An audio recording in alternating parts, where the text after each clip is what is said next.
Hello and welcome to Galatta Plus. In this video review episode, we are going to be talking about Tharun Moorthy's Thudarum with Mohanlal and Shobana. The film tries to be a spoofy meta movie and an over-the-top mass movie.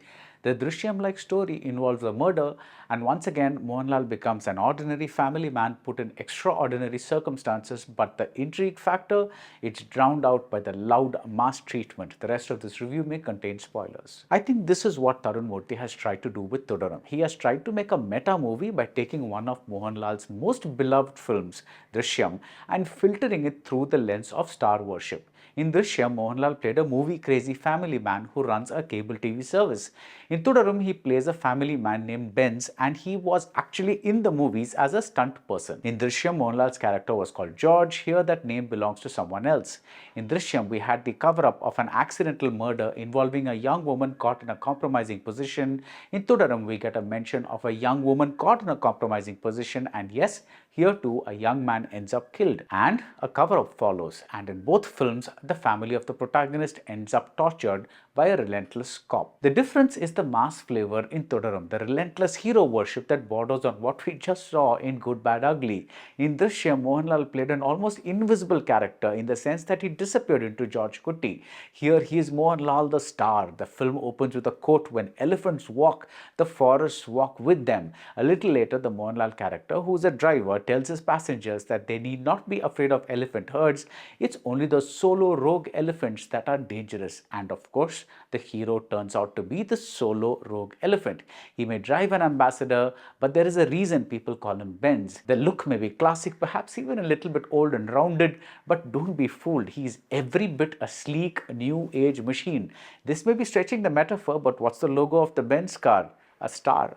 And the star of this film is referenced endlessly through photographs and even through one of his most famous co-stars. As Benz's wife, Shobana does not have much to do in the face of this film's relentless machismo. If Drishyam was about a man using his brain, Thudarum has him using his brawn. But the casual chemistry between these two actors is intact, and I love the scene where Benz shouts at his wife, and instead of fear or anger, her response is to try and figure out what is troubling this man she's married to, this co-actor she has made so many memorable movies with.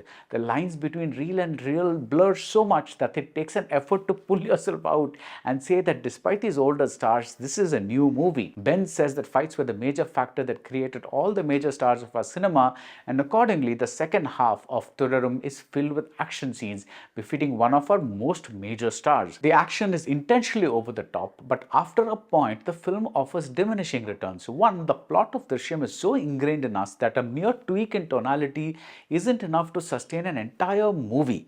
And two, our mass moments are already borderline parodies, so winking at them begins to feel redundant after a point. The villain intro scene has him accidentally crushing a millipede, and much later, when he plants an accusation in order to crush similarly helpless humans, his mouth curls into an evil smile. It's too much. The motto of Thudarum is too much. Too much cuteness in the early family scenes, too much convenience in the murder, too much cheap sentimentality in the implication of a father slapping a son, too many bits of animal symbolism, too much coincidence in a landslide that excavates crucial evidence, and too much of a Terminator flavor in the action scenes. You want to give Tharun Moorthy the benefit of the doubt. After all, he made two solid films in Operation Java and Saudi Velaka. But what does one make of the plot point where we discover the wallet of a person who is stripped nearly naked? Where did it come from? Is this a ridiculous plot point or another wink at how ridiculous some of the plot points are in our mass movies? Does the background score just happen to be loud, or is it another wink at how loud the background scores are in our star worshipping cinema? How much of all this is meta and how much is just mass? Yes, Mohanlal is always watchable, and when he taunts a bad guy at the end with a smile, it's as though we are seeing a brand new expression from this actor who has given us thousands of expressions over thousands of scenes. But soon you get to a point where you yearn for some genuine emotion, other than the love Benz has for his ambassador. Yes, it is his biggest passion, and there's a very funny star cameo in a scene that disrespects this old car. But what about the human beings? You want to feel the romance in the subplot of young lovers. You want to feel the tears of a grieving parent suffering a loss you wouldn't wish on your worst enemy.